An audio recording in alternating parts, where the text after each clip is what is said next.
Okay, so I've got the Common Law Training Manual in front of me, and I'm on page 3, and I immediately hit the 3 universal axioms of natural law. And so just because I found a resource astounding, and when I'm reading it, I'm hearing a lot of the things that Anna talks about, I wanted to share it with you. And you can look it up, you can read it yourself, you can disregard it, whatever you want. But I just at least wanted to give you the opportunity to know of this resource because it's not really, I don't think it's well known. So I'm trying to find the page to share it with you.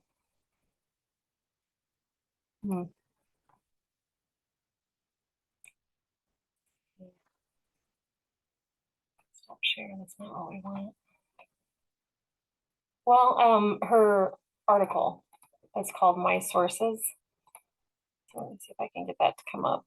She talks about how, what led me to find this resource.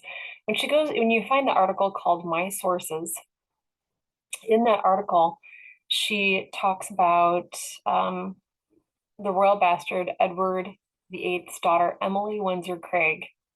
And that's part of the article. So I was basically breaking down and researching like this whole entire article, going in and really looking at all the sources. And when I hit Emily Windsor Craig, she wrote a book, but in the book that she was talking about, she talked about this source of information. And so that's really what I want to get to and what I want to show to you. So I was led to it by Anna through Emily Windsor Craig. And so if I can share screen and try to get this to you again so you can see it. I always like to see things that people are talking about. All right, so I'm going to share the screen. So this is called Voyagers. And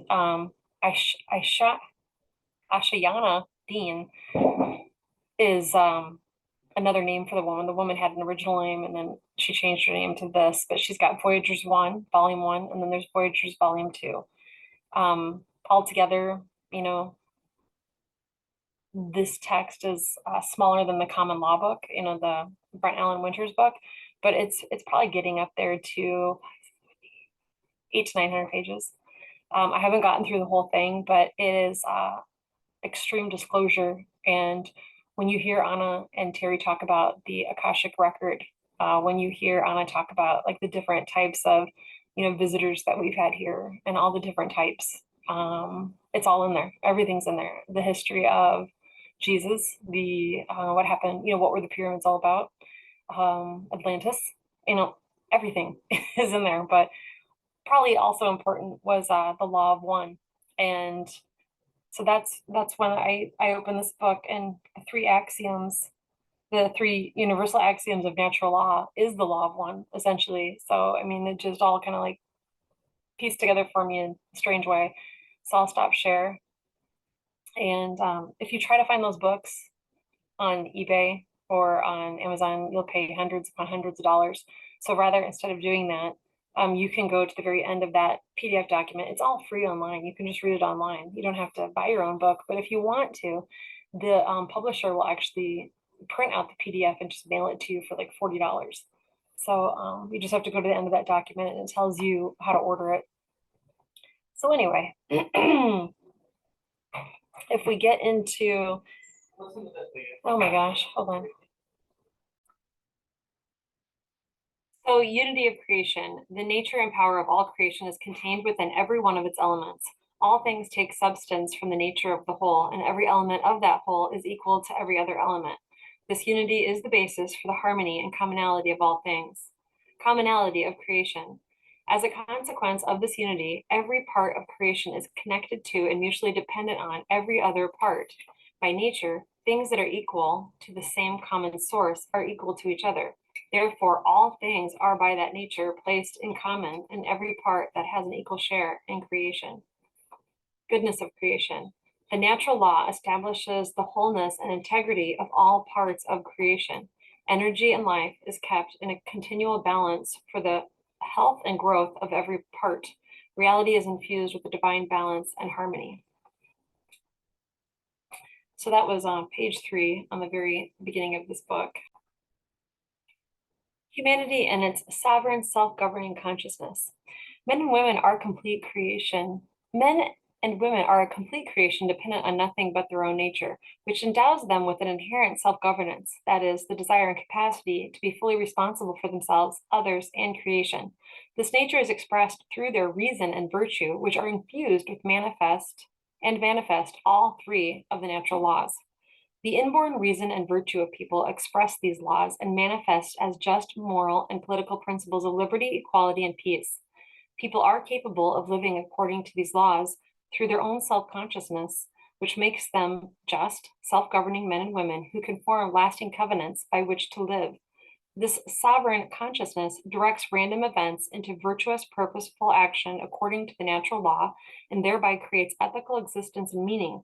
As a mirror of creation, it is our nature to be self-governing, to seek what is right and just for all people, to avoid enmity and warfare, and to share the fruits of creation and their labor with all people.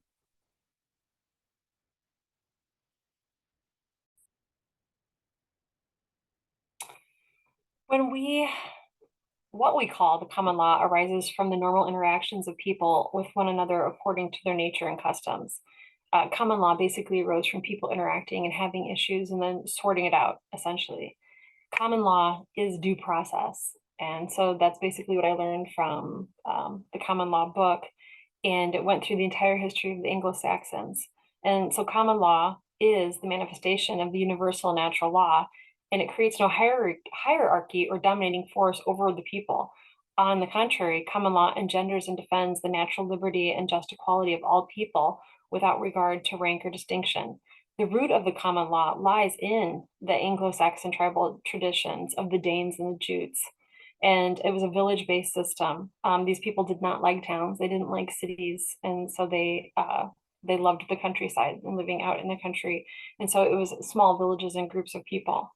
In this tradition, authority arose from the will of the people and not a ruler. Since liberty was understood to dwell inherently with every man and woman born, the leaders within the group were not above the law. No one was above the law. And so all people, therefore, have the inborn capacity to govern themselves, to know right from wrong and act justly, which is natural law, and to judge for themselves all things, including the conduct of other people. This inborn capacity, rather than imposed statute, was the tribal guarantee of social peace and harmony. Alongside it the entire time was always the Babylonian civil law that was encroaching everywhere. And if Rome couldn't force it on the people through conquering different areas, then it was the priest system that brought in the civil law tradition. And with it came the church's courts. And so that's how it got into so many different countries throughout Europe. And it was really England that retained its common law. Every man, woman, and child is born and is by nature free, equal, and sovereign, and possesses an inherent knowledge of what is right and true. It doesn't mean they do what is right and true. It's just that we all have the ability to possess that knowledge of what is right and wrong. We can be taught, but we're not. If you go through the common law book, not everybody does it. So accordingly, no one can be subordinated to another or to any external authority, since everyone's inherent wisdom and liberty makes them complete and sufficient unto themselves within a wider community of equals.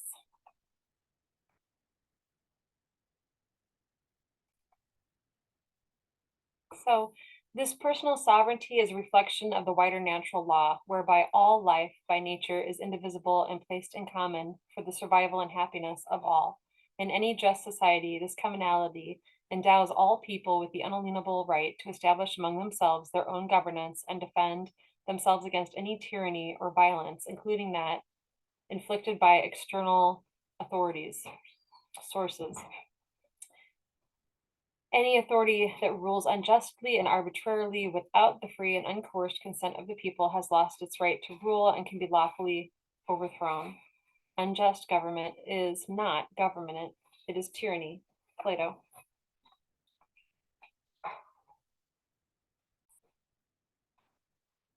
This natural law gives rise to customary common law, whose purpose is to protect the inherent liberties and sovereignty of men and women in a community by maintaining equity and peace among them.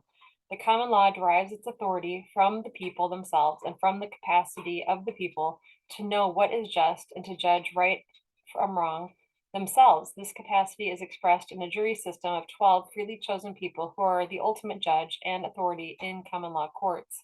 Historically, common law and its early expression in the Magna Carta of 1215 arose in England after the 11th century Norman conquest as a bulwark of defense of the people against the arbitrary rule of self-appointed elites like monarchs and popes. The authority of these elites was derived naturally from warfare, conquest, and the theft of the earth, rather than from the consent of the community and its basis, the divine law of peace and equality. This elite rule arose most strongly in the Roman Empire and its descendant, the Church of Rome, according to whose beliefs God is a dominator and a conqueror, and the people are subjects of the Pope. Such a conquest-based rule of papal and kingly elites gave rise to a legal system known as civil or Roman law. Civil and Roman law came from Babylon, so it's much older than just being derived from popes and kings. And the belief that men and women are not endowed with the capacity for self-rule and wisdom. All law and authority is therefore derived externally. It's from Justinian's Code. All law and authority is therefore derived externally from statutes devised and imposed by a ruler, whether a pope, a monarch, or government. This system developed from Aristotelian philosophy and Roman property law, in which creation is divided and human beings are treated as chattels and the possessions of others, and are thereby devoid of inherent liberties. The people are thus in every sense enslaved, cut off from the world, given freely and in common to all. The slave system ranks and categorizes all people and grants restricted fiefdoms of slave privileges that are defined and limited through statutes issued by rulers. Common and civil law are therefore fundamentally opposed and are at war with each other. They cannot be reconciled since they arise from two completely different notions. Common law knows life as a free gift equally given to all, and while the civil law, life is a conditional privilege, and one is managed like a slave. Accordingly, governments operate in practice according to civil statute and denigrate or ignore common law altogether through the rule of accountable judge-dominated courts. The most extreme form of elite-based civil Roman law is what is called papal or canon law, which defines the Church of Rome as the only legitimate authority on earth to which all other laws, people, and governments are subordinate. Canon law is self-governing and completely unaccountable to anything but itself. Behind its front of a Christian rhetoric, Roman Catholicism is a neo-paganism cult based upon the late 3rd century Roman emperor worship system known as Sol Invictus, in which one sovereign entitled God and Master rules heaven and earth, formerly the emperor and now the Pope. This tyrannical cult has not surprisingly been the cause of more warfare, genocide, conquest, and murder than any power in human history, people history, and continues to constitute the single greatest threat to common law and to the liberty of people, freedom of people. The Church of Rome was the first and is the oldest corporation on the planet, a legal entity designed for the protection of tyrants, which nullifies the individual liability and responsibility of the elites for any crime or conquest they perpetuate. From Rome and the Vatican Incorporated has spread the contagion that now threatens to destroy our planet and our lives as unaccountable corporate oligarchy everywhere subverts liberty and the health of our planet by subordinating all of life to profit and power. At this very moment of corporate conquest and its subjugation of people, a counter movement is arising to reassert the divine purpose in its operation through the common law and to restore the earth and humanity to their natural being as a common body. This movement is foretold biblically and in prophecy at the time when all people are returned to a natural equality, devoid of all divisions, privileges, and oppression, in order to live in harmony with creation and with one another. This restoration of humanity to its natural condition of freedom and equality is a divine purpose. It begins by actively disestablishing all existing authority and institutions derived from Rome civil law and replacing them with a new governance under common law jurisdiction. It doesn't make sense. Common law isn't a jurisdiction. The creation of that new natural authority among a liberated people is the fundamental purpose of the common law courts. The way to secure liberty is to place it in the people's hands and is to give the power at all times to defend it in the legislature and in the courts of justice. That is John Adams from 1798.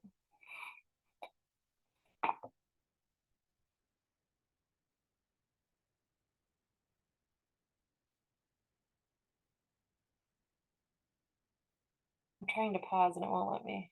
Here we go. The next page, page 10, talks a little bit about the International Common Law Court of Justice and the fact that they went after the Catholic Pope Ratzinger, Joseph Ratzinger. And I mean, I really believe he's dead now. So this was the one that retained the ministerial office, but they went after him February 11th, 2013. And they had, I believe, a warrant out for his arrest. And so they talk a little bit about that on page 10. So jumping over to page 11, it is the principle of creation that every child born, every boy or girl, is endowed with unalienable liberties that no authority, law, government, or religion can diminish or abolish. Any power that attempts to do so is tyrannical and illegitimate, even if it operates according to its own laws, for such tyranny is a denial of the natural order and an attack upon divinity. So these three great social principles emerge from natural law. All things exist and are held in common. By the state of nature, no one has any more of a claim to the earth and its wealth than another. As denoted by a founder of modern law, Thomas Hobbes, I demonstrate in the first place that in the natural state of men, which state we may properly call the state of nature, all men have equal rights to all things.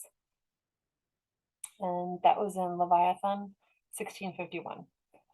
2. By extension, no one has any natural authority over another. In the words of Jean-Jacques Rousseau in The Social Contract of 1762, since no man has a natural authority over his fellow and force creates no right, we must conclude that covenants form the basis of all legitimate authority among men.